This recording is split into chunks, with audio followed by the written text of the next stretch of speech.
Good evening and welcome to Tucker Carlson. Tonight we have exclusive new footage to show you from the mass shooting in Las Vegas last month. The tape was given to us by a lawyer who represents several shooting victims. None of this has been shown in public before. The footage has no audio. It was taken from a surveillance camera of a local business. It monitored the parking lot very near the concert site. You'll notice as you look at it, the tape has the date October 2nd burned into it. The shooting, of course, occurred on October 1st. That discrepancy is the result of human error. When the camera was set up, it had the wrong date and nobody ever fixed it. But we are confident this was shot that night, October 1st. Now, the first notable development on the tape comes at 10:06. That's about 1 minute into Stephen Paddock's shooting spree, according to the timeline we now have.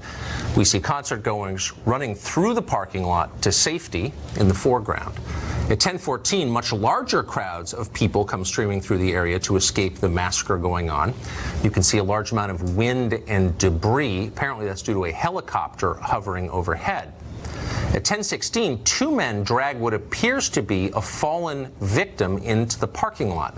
They try to give medical assistance to the person, but then realize apparently that it's no use, and they sit with the body while other people continue to flee right past them. Later, at 10:24 p.m., one of the men places his shirt across the victim's face, and then at 10:32, a man puts what appears to be a blanket or a towel over the body, having given up hope.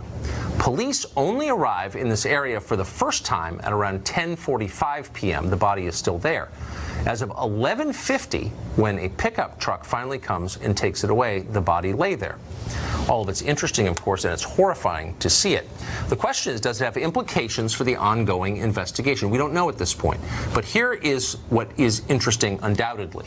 The business owner who possesses this tape tells us that no law enforcement officer or government investigator has ever seen the video or even asked to see it. In fact, his only interaction with investigators was one time when they marked where a bullet hit his garage door. Think about that for a minute. It's amazing. It's remarkable, actually. Here you have the deadliest shooting in American history, modern American history. We still have no clear motive. We have no clear timeline of what happened and when. And there are, of course, countless unanswered questions. You'd think investigators would be gathering all the evidence they possibly could. Instead, they seem to be overlooking some of it, including this. Why is that exactly? Catherine Lombardo is a lawyer. She represents victims of the Las Vegas shooting, and she joins us tonight. Catherine, thanks for coming on. Can you tell us first where this tape comes from? A gentleman named Mike Turber, who is not an investigator or a reporter, brought it to me. Now, I've spoken with so many people who were at the concert that night, and I represent, of course, my law firm represents many people, and we filed the first lawsuit in Los Angeles County in Los Angeles because Live Nation Entertainment is domiciled in Beverly Hills. Now, people have been coming to me, and I've met with so many people and spoken with so many of the victims who were there that night. People have been coming to me and bringing me pictures and videos. So it wasn't surprising that this gentleman contacted me and brought me this video. I thought it was very telling. We do not know who the deceased is in the video. We would love for any witnesses or victims or people who were there to continue to come forward to me to bring me the information that they have. These people have wait, I'm sorry. So you're a lawyer, you're a private attorney representing clients in a lawsuit here. Shouldn't people be bringing that evidence, those data, to investigators to try and figure out what happened? Let me explain that, okay? The investigators, although they are doing a fantastic job, I'm sure, they've gone radio silent. So we have no information from them, and we expect it to take probably about 6 months for that investigation to be completed. In the meantime, just like in any civil lawsuit that I prosecute, any litigation, I have to conduct my own investigation to prove the case. And in this case, not only do I have to prove and conduct my own investigation, but I have several clients who are suffering from such deep trauma, and one of the things that they want from me is answers. They want answers. Well, so sure, but by the way, this is not a criticism of your behavior. You're doing what you're paid to do.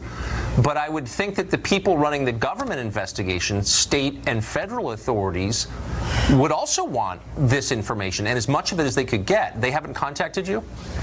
They have not. I expect that after this airing, they will have this video, and I would love it if they did contact me. So my phone line is open, and I would love to hear from them. Do you think that's odd? I mean, presumably you've been around in the periphery of criminal investigations before. When there are so many outstanding questions, wouldn't the FBI, for example, want to lay its hands on every available piece of surveillance tape that showed the events of that night? After 26 years of being a lawyer in the criminal field, 25 of those, being a former police commissioner, former judge pro tem, having been a prosecutor and a defense attorney, I can tell you that in this particular case, this is unprecedented, and the authorities are probably overwhelmed. I don't know the state of their investigation. I'm assuming that they are overwhelmed and their resources cannot catch up with the needs of this investigation. Yeah, apparently, or something. So from the tape we just saw, the police, I think we said it began, the tape begins at 10:06, about a minute after the firing began. Police don't appear in the frame until about 45 minutes later, or after the hour. Is that an unusually long period of time? Yes, it's about 2 hours, and the deceased was laying there. We believe it's a female.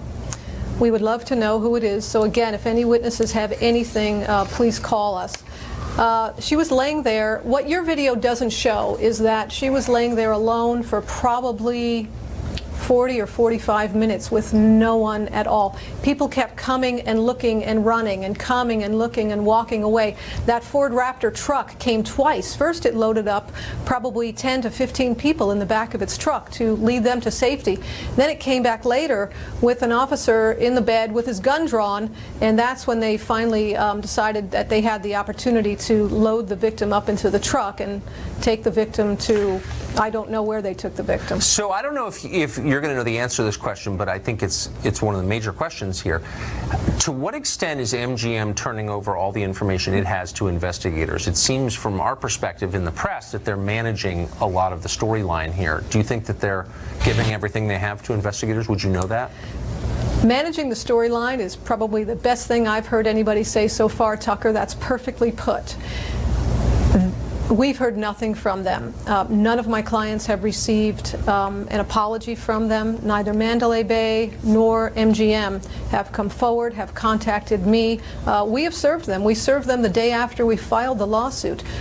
We've not heard back. We've not heard word one from them yet. I expect that we will, although I should say that the MGM Corporate Counsel did meet with us. I actually walked the venue site myself 2 weeks ago per a court order that my legal team secured, and next week we'll be going into the room, the shooter's hotel suite, and the 32nd floor. So they are cooperating because the judge ordered them to, and so they are working with us on the parameters of those court orders.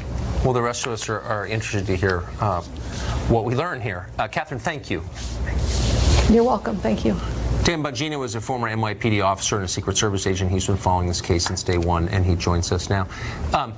I'm a little bit surprised that, and look, I mean, I understand law enforcement, as you just heard the attorney say, is overwhelmed, and there's a lot of stuff to sift through, but it does seem a little strange that there would be a clear surveillance tape like this, and no one in authority from the FBI or local authorities is asked to see it. Yeah, what I find really particularly strange, Tucker, is not that they don't have it, it's that they weren't asked for it, the owners of the tape. Right. You know, law enforcement not having it, there could be a multitude of reasons. The shop owner could have just been more comfortable handing it to someone he knew. I mean, that's perfectly explainable, may not make sense outside of law enforcement, but I've seen that happen. What's not explainable, however, is in one of the largest crime scenes in American history, having a homicide, Tucker, happen right in front of a camera. That's what happened. That person died and was killed. The fact that 50 plus others were killed doesn't make that death any less relevant. That happened on a camera, and yet for some unexplainable reason that footage was not turned over. I mean, if that was an individual crime scene, Tucker, that one person, that is the single most valuable piece of information you just put on the air. A video of the person actually dying. And it's just, I think, because of the, can I just say one thing, Tucker? I think this is three things going on here, right? It's an overwhelmingly large crime scene. Now, that's not an excuse. Someone needs to ask for help then at this point. But it's Secondly, combine that with Yes, it's true. It's just ask for help if you can't handle it at this point, right? And they may. I don't know what's going on, to be fair. But secondly, you have a corporation concerned about lawsuits here. There's no question that I have to believe behind the scenes is not exactly being fully cooperative. That is, you combine those two factors with the fact that, again, you have one of the largest mass murders in American history and an enormous crime scene that's tough to grit out, and you have a nasty kind of witch's brew here going on. It just was, I would just make 2 points. One, I think the FBI, based on a call I had today with someone out in Nevada, is actually driving this investigation. The Clark County Sheriff has been the public face, but the FBI is basically in charge. I just think it's very odd that here you had a lawyer for families of the victims soliciting pictures and video from the public and says she's received a bunch of it. And again, it sounds like the investigators, the FBI, don't have some of that material. I just think that is jaw-dropping. And I think what's playing into this too, Tucker, is, and I'll give both sides. Just to be fair, the FBI's put up billboards. If you have this, call us. Someone may have missed that. I don't know. But again, if this was a standard crime scene, Tucker, here's how it would work. You would create your best evidence-free pathway you have. You would grid out the scene, if it was, say, a homicide in a house, and you would investigate every portion of that grid and take every piece of evidence. The problem they're having here, I think, and again, it's not an excuse. Listen, you need to fix this. This is one of the largest mass murders in American history. There is no room for error. Every eyeball's on you. The problem here is the scene is so overwhelming. I just think too many things are being missed, and it's leading to, as we've said many times before, talking about this case, a lot of people who are starting to ask a lot of questions and are starting to formulate their own theories about what happened. This has to be handled the right way. It's going to have a lasting effect on people's trust in their government, in policing and in the administration of justice. There's a huge cost to this, I think. Dan, thank you for that. Always and Tucker, really, yes, you absolutely, you got it. Thanks, Dan. We'll continue to follow the Las Vegas investigation as it unfolds. Liberal America has decided that statues of Robert E. Lee, Thomas Jefferson, even George Washington are no longer allowed in public spaces. So who does deserve a statue? Washington, D.C., the city council here has a very surprising choice. We'll tell you whose statue is going up outside City Hall soon. That's next.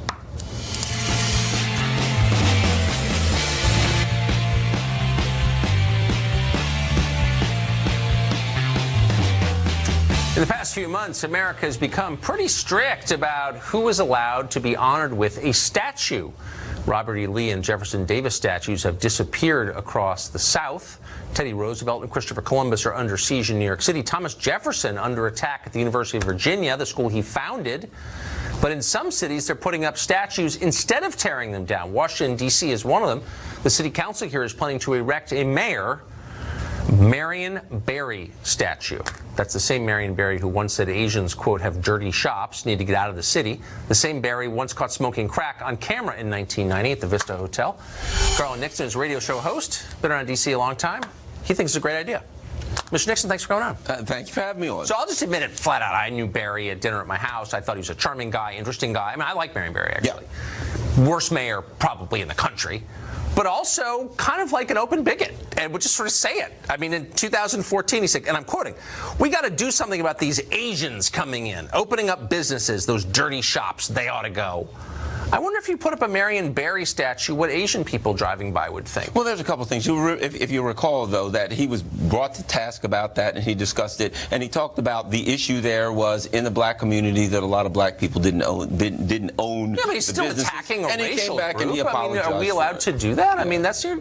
Come on, you can't do that. When he got reelected, I was living here when he did in 1994, he said famously, white people get over it. Like, you can't, come on now. He was a divisive figure on racial lines, and why would you ever want a statue of him? I don't think he was a divisive figure on racial lines. He was the mayor at a time when there were a lot of divisive issues going on. But let's not forget, let's not just bottle this guy up based on a couple of statements that he made. Here was a guy who was the president of the Students Nonviolent Coordinating Committee, the first president of SNCC. He was a guy, and you know what he did when he he became the president of SNCC, you know what he did? He had a master's degree in chemistry, and he was working on his PhD in organic chemistry, and he quit that in order to work for SNCC. He was a smart guy. I mean, right, he was a brilliant You're guy. absolutely right, but he wrecked the city. I mean, 100,000 people left Washington while he was mayor.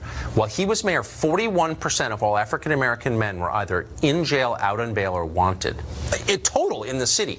That's not a good outcome. That's not impressive. He did not make the city better. You know that. You lived here. Why would you ever put a statue to that guy? Let's not forget that when he came in, the city was a mess. When he came in as mayor, the first 3 years that he came in, they had a $13 million surplus. When he came in, actually, if you look at the numbers, and you can look it up online, when he came in, he straightened the city out. Now, what happened in the 80s and the crack epidemic of the 80s was not the fault of Marion Barry. But he was a crackhead himself. I mean, he got busted smoking crack on camera. Then he got busted again, as you know. Yes, he did. Using drugs. Look, there are a lot of decent people who fall into drug addiction, but he was a crack smoker at the height of the crack epidemic. I mean, that's the definition of bad leadership. He was a man who did get in trouble, but all of the things that he did were things that damaged him. He did a number of good things for the city and the people in the city of Washington. He went to jail and got busted for having sex with a woman in the visiting room. He couldn't even spend 6 months in jail without getting in trouble. As I said, the things that he did were things that hurt him. But additionally, he put together a program where all young children in Washington, or all school-age people in Washington, D.C. who wanted a summer job would have a summer job. When he came in, African Americans were getting none of the contracts from the city, and he said they've got to get at least 30. So do you think it's meaningful that 41% of all black men in the entire District of Columbia were in jail, on parole, or wanted by the police in the city run by Marion Barry? You can't say it was racial animus. He was running the city. Right, but we can't say it was his fault. I mean, you can't look at that and say, look, he advanced the cause of African Americans when 100,000 people left. A lot of them black. The black middle class left the city and went to Maryland. You know what's interesting about that? So when he came in, he said he was going to build a black middle class, and in fact he did. But one of the consequences of him building a black middle class... No, he didn't. The federal government built the middle class. One of the consequences of what he did was there are a lot of black middle class people who lived in poor neighborhoods in the city, and when they started making more money, they moved out to the county and bought nice homes. So the fact that a lot of black people left the city wasn't because it was worse. Well, that's not true. The schools were terrible, and no normal person with an option would ever keep his kids here. I mean, look, by basic measures, the city got worse. It's just true. Look, I think Barry was a complicated guy, an interesting guy, but for Washington, he wasn't good, and nobody really thinks that. Let me ask you this, though, since we're now evaluating everybody by our current standards. Barry was the only member of the city council to come out against gay marriage. Right. You're okay with that? Well, let's not forget, back then, when we talk about long ago, look what happened. Barack Obama, a guy who started off. The Clintons way back signed No, you don't. Wait, no, but hold on. You don't know the rules. The rules are that you evaluate historic figures on the basis of your current moral values. My point is, at the time he did it, that wasn't all unusual. And actually, afterwards, he said that if a bill came down and he was mayor, that he would sign it. Okay, but by that standard, then none of the historical figures whose statues are being pulled down should be held to modern standards. Well, it depends on what it depends. What do you mean it depends? Look, this is insane. No, I mean, it's not. Oh, so here's a guy who was with the student nonviolent coordinating committee, right? And it sounds like you're getting at, you know, the Robert E. Lee statues. Well, I don't think you can compare him with people who took up arms against the United States, unless we're going to give Bo Bergdahl a statue. I'm just saying that you and I both know the truth, which is the only reason you would put Marion Barry's statue up is to give the finger to certain people in the city who hated him because he hated them and said so out loud. This guy was an open race baiter, and I'm not sure why we're giving him a pass on that. Again, I liked him. He had dinner at my house. But I'm just being honest. Right. He divided this city by race. You know that he did. And that's his chief appeal. Why would we want to keep doing that? So I would argue that he didn't divide the city by race. I would argue that he came in at a time in America where the nation was divided by race, and he did everything that he could to bring it together. Oh, really? So when you say we've got to do something about these Asians coming in, they're dirty shops, they ought to go. Is that bringing us together based on race? My point is, you cannot evaluate the man based on a single statement that he walked back later and apologized for. How about white people get over it? Well, there's nothing wrong with saying that. If he felt as though white people were freaked out because there was a black mayor, there's nothing wrong with generalizing? Really?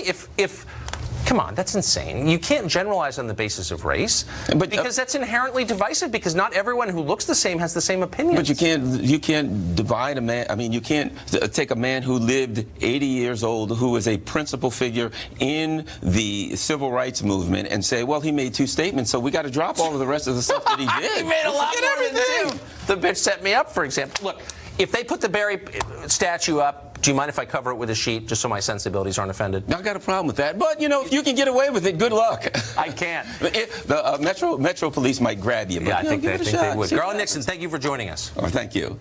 Well, the new CEO of the Podesta Group is abandoning that company after just 2 weeks. Why could that be happening? Why the sudden flight away from the Podesta Group? We'll talk to an expert on the shady side of Washington business. Coming up. Well, you could have predicted this. It's every man for himself. The Podesta Group. 2 weeks ago, co-founder Tony Podesta stepped down from the company after sending us a letter threatening to sue us for mentioning his name on TV. There was speculation he could soon be indicted by the independent counsel, Robert Mueller. We're waiting to see if that's going to happen. Now, Podesta's successor, Kimberly Fritz, has announced she is quitting to start her own firm. We were the first to report that the Podesta Group was at the center of Mueller's investigation after a source told us about the company's multi-year effort to lobby on behalf of foreign powers, including Russia-backed Ukrainian figures, without disclosing its status as a foreign agent, which it certainly was. Peter Schweitzer wrote the book Clinton Cash. He's an expert on Washington corruption and backroom dealing. He joins us tonight. Peter, are you surprised that the Podesta Group's revenues dropped dramatically after Hillary lost? Do you think there was a connection?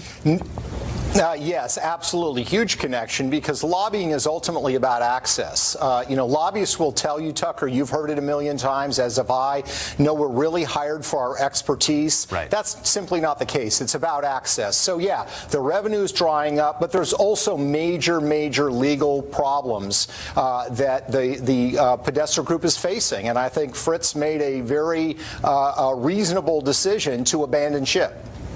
So if you were one of Mueller's investigators, how would you be thinking about the Podesta Group? What would you be looking at?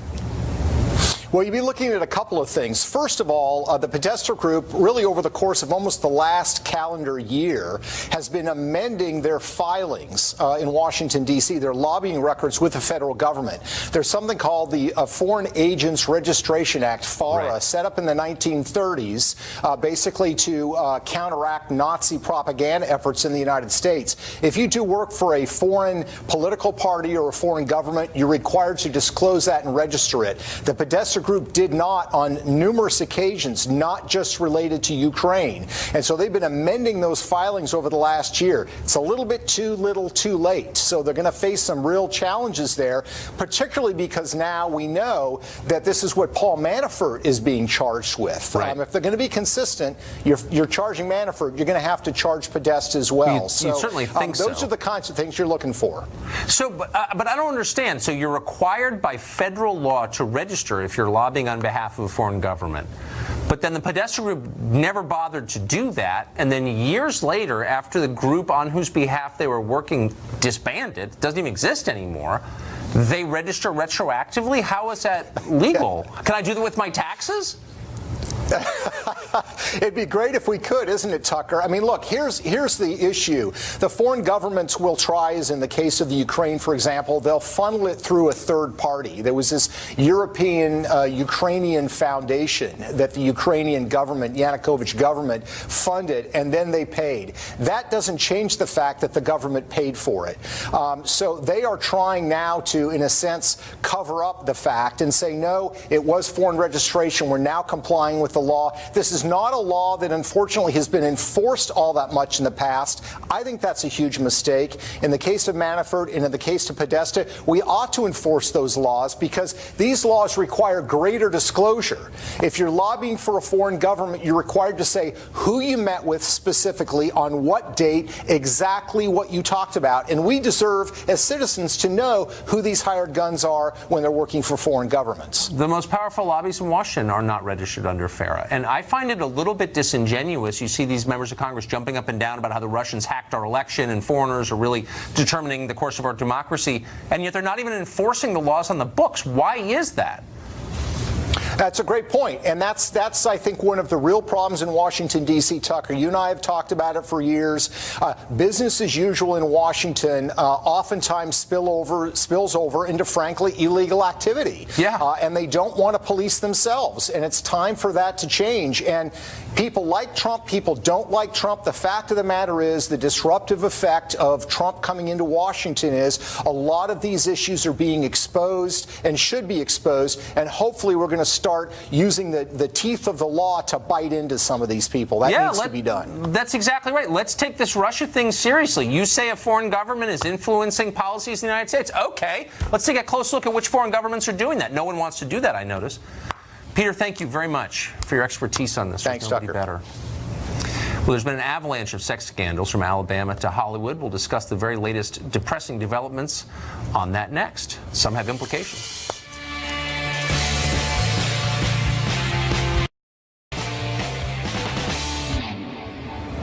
Well, there's been a wave of sex scandals across the country. In politics, Alabama Senate candidate Roy Moore is denying everything. He's rejecting reports that he pursued inappropriate relationships with several teenage girls, including a 14-year-old back in the late 70s.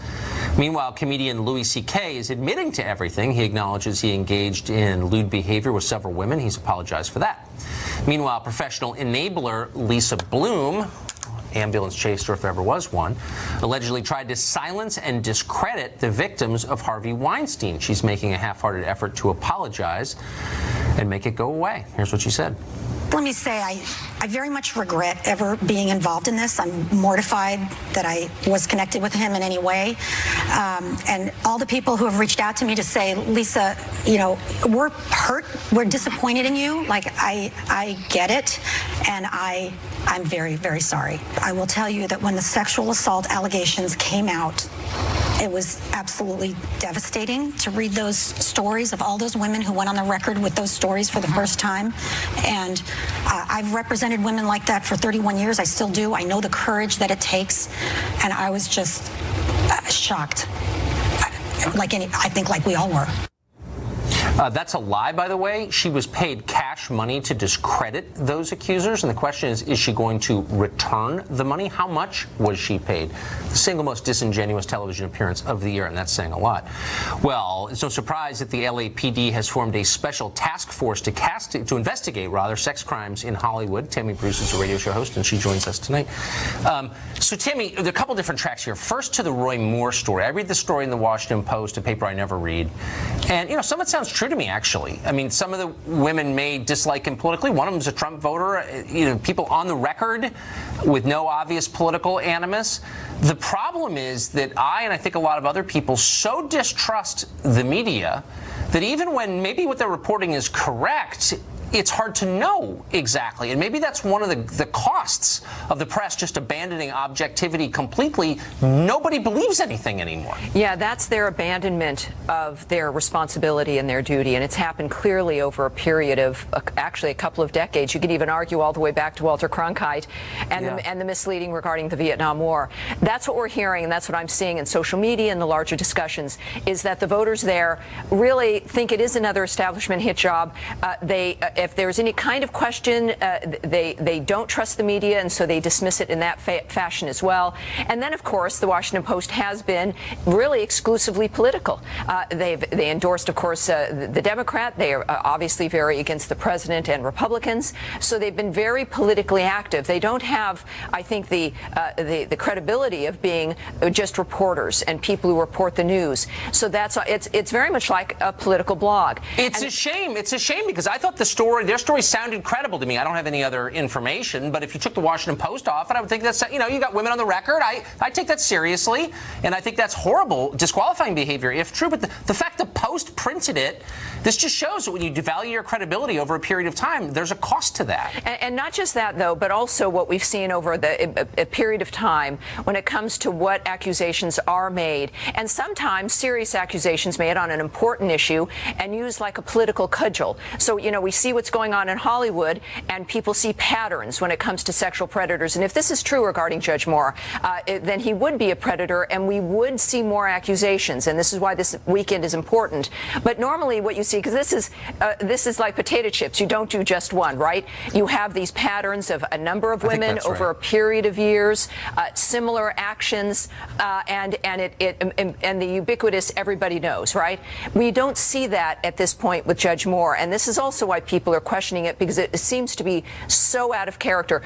We will learn more over the weekend, but ultimately the voters of Alabama will decide. Yeah. But we all need to kind of go home and bathe in Purell when it comes to what the news of the day has been lately. It's disgusting. And I'm fascinated not just by the perpetrators of some of these apparent crimes, but by the people who knew and didn't say anything. So in the case of Louis C.K., who seems like a pretty troubled guy, to put it mildly, Jon Stewart was asked last year, and he was doing an interview with David Axelrod, I think at the University of Chicago, and he was asked pretty directly about this and laughed.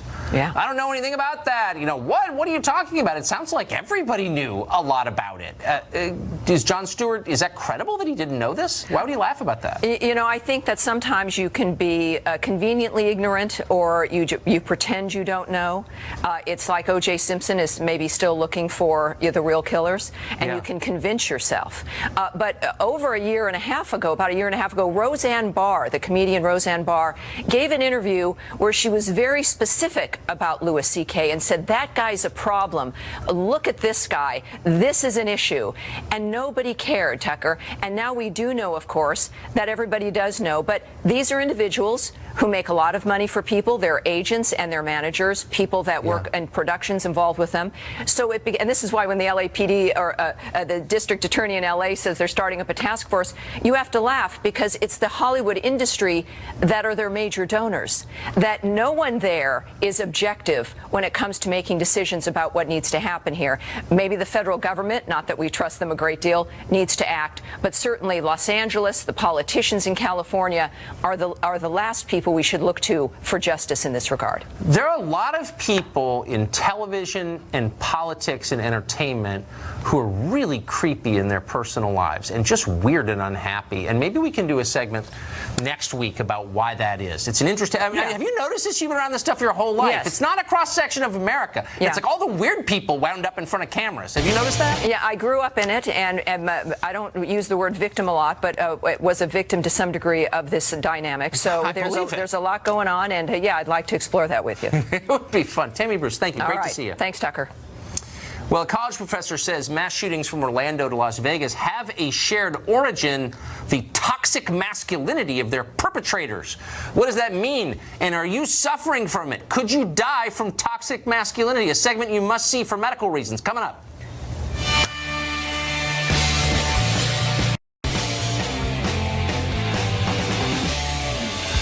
Devin Kelly was a violent, unstable, mentally ill person. He savagely beat his wife and stepson. He killed animals, tortured them. He decided to shoot up a church in Sutherland Springs, Texas. It was a horrifying decision, but probably not that surprising. Some people are unsatisfied with that explanation, though. Just because he was deranged doesn't mean that's why he did it. Well, Drexel professor George Ciarello Marr says that a key cause of the attack is Kelly's race. In a radio interview, the professor said that, quote, whiteness has a, quote, institutional apparatus that encourages white men to feel as though they're on the losing side of history. That makes them feel like victims and causes them to, quote, lash out by committing mass murder. Huh. It's a strange claim, but the really strange thing is how this same professor explains blame. Keep in mind, we've had him on the show, and he's the one who just last year tweeted out he was hoping for white genocide for Christmas, espousing violence himself. Huh. We'll hope he'll come back to explain. Not everybody thinks race is what causes shootings. Some think it's gender that does it. A professor at Kutztown University in the state of Pennsylvania says the biggest thing to blame for the spate of mass shootings we've seen recently is something called toxic masculinity. Colleen Clemens teaches women's and gender studies, needless to say, and shortly after the Sutherland Springs shootings tweeted this, quote, toxic masculinity is killing everyone. Repeat, toxic masculinity is killing everyone. Repeat, toxic masculinity is killing everyone. Repeat. We could go on, but there are only a certain number of characters allowed in a tweet. Kathy Aru is the founding publisher of Catalina Magazine. She joins us tonight. So, Kathy, we asked the professor to come on. She sent us a very long and actually very nice email saying that she feared for her safety and couldn't come on. You were brave enough to do so. Tell us, if you would, if you know the answer, what is toxic masculinity? How do you catch it? What's the cure? Well, according to the professor's article, toxic masculinity is the man's fear that he's losing his power. And because minorities and women are taking higher positions and they have more power, that white men and men in general are afraid that they're going to lose their strength and their virility, and therefore they are causing them out. Well, so it's kind of both ways. So what you have is a situation where the entire kind of fashionable culture in America attacks one group relentlessly. And then if they don't like it, that's a problem too. And then if there's a shooting committed by someone who looks that way, that's the result of them. I mean, this is kind of a nonsense theory, isn't it? Maybe the guy committed a mass shooting because he was crazy or he had some kind of other animus. Does it have to be because of his gender? Yes. I mean, if you look at it, yes, men are more violent than women. Of the mass shootings we've had in the last 25 years, 88 have been by men, 2 have been by women. So we definitely have a problem with men in this country. Men are committing the murders. Okay, well, that is true. Of course, men commit the overwhelming majority of violent crimes. But I thought men and women were exactly the same. I mean, I'm kind of losing track of my feminist orthodoxies here, and I think some of them may be on a collision course about to hit each other. So men and women are exactly the same. You can transition from one to the other by snapping your fingers, and everyone has to believe that that's real. But they're totally different, which is true. Women are better, unfortunately. We are not the murderers of our society. We are not committing the crimes. We commit less than 20% of the crimes. So that's actually, men are not as good as women. We are actually better. We're safer. But what about men who transition to it? So if a man says, if he's got the terrible case of toxic masculinity, yes, he's on his deathbed dying from toxic masculinity, right, and he says, bam, I'm a woman now, does it cure him? Well, I would hope so. He would be the better gender, so I would hope so. Okay. Does any of this strike you as nuts, or are you actually kind of tracking with this and nodding in agreement? No, I completely agree. If you look at it, it doesn't matter what race they are, doesn't matter where they're from, doesn't matter what country. Men are committing most of the crimes and most of the murders. There is a problem with men, and no one can quite figure it out. Is it the testosterone? Is it that they feel less empowered? Are the minorities, are the women taking over too much and they are afraid of this? Is that the problem? Is there an upside to masculinity? So let's say a hostile power tries to invade the country and, you know, burn your house and kill the livestock and carry your women off over their shoulder or whatever. Is it that's the point when you'd want to have some toxic masculinity around, right? Well, actually, it's funny. I actually have 2 cadets from West Point in my studio right now watching, and I asked them in the commercial break, I hope you guys have a lot of toxic masculinity, because the whole point is to go kill people in order to protect us. That's a good use of toxic masculinity. Well, right. Her article said that not all men suffer from this. So she did say that in her article, and Ms. Clemens, the professor, said in her article, but the men that do have it are dangerous, and these are the ones committing the crimes. So, yeah, it's wonderful that we have these guys that are protecting our country, these wonderful men and women who are protecting our country, but those who have this toxic masculinity are committing crimes. These mass murders are Is there a measure? Is there some kind of like swab or blood test that can tell me if my masculinity is getting to dangerous levels? No, unfortunately, I think it's too late. I think it's when the mass murders occurred. Yes. So if there's toxic masculinity, that suggests the polar, right? That look like? Well, and how sugar and prevalent spice is that? and everything nice. I mean, that's what it's like to be a girl. But boys will be boys, and that's what we're raising. We're raising boys to think that they should be more powerful and stronger. That's what the professor was saying. Maybe we're just not raising them right. Why are women supposed to be nonviolent? Okay, but is there such a thing as toxic femininity? No. Can you be too? You can be way too masculine. We do no wrong. But you can't Women be do too no feminine. wrong. The numbers prove it. The statistics prove it. Women do not do wrong. That doesn't sound like feminism to me exactly. What? That sounds like kind of the 19th century understanding of women. No, it's just the fact. You're women are confusing me here. responsible. Women are responsible. We're not killing. We're not committing crimes. We're just the smarter gender. Huh. Let me ask you one last question. Yeah. If men are this huge problem and they're like overbearing and they're just too masculine, then why does every measure show that young women are outstripping young men in achievement? They graduate from college in much higher numbers. They get high school too. They make a little more for their first jobs. They kill themselves less. They die less often from drug ODs. Why is that? If men are keeping women down, why are women doing so much better than men in this country? Well, women are doing so well, and that's what's causing the toxic masculinity. They're not happy about it, and that's why the murders have gone up since 2011. We've had so I more wonder, mass has it occurred to you maybe to help instead of browbeating men and like mocking them for being less powerful and saying, well, sure, of course you are. And you've got tenured losers like this woman we are quoting from Kutztown University or whatever it's called saying, you know, men are horrible. Shouldn't women be helping men to be better? I think women are, but the way they're being raised, maybe it's just too late by the time we get them. We need to raise them right. Boys can't be boys. Well, you've confused me completely, but I'm still happy to talk to you as always. Kathy, thank you. Thanks. Up next, honoring America's veterans on Veterans Day. We'll be right back.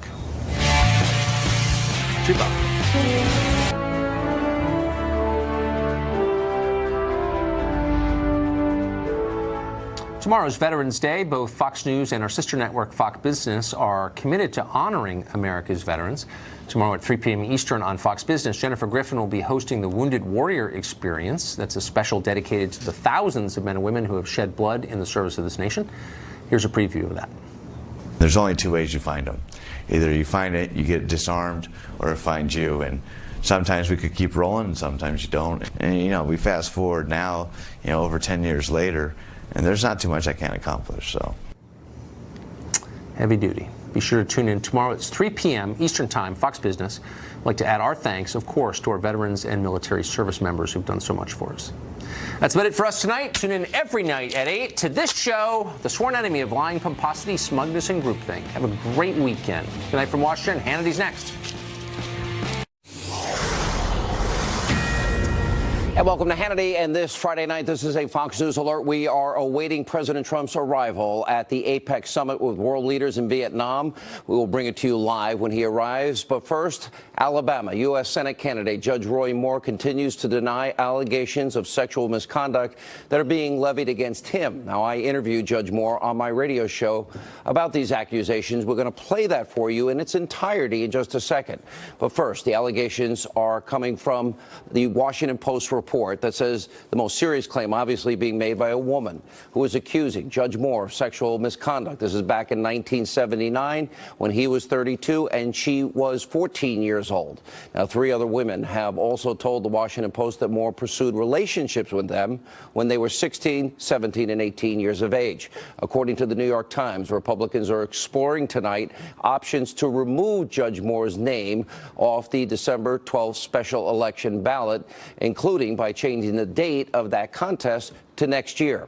And earlier tonight, Republican Senators Mike Lee, Steve Daines withdrew their endorsements of Judge Moore.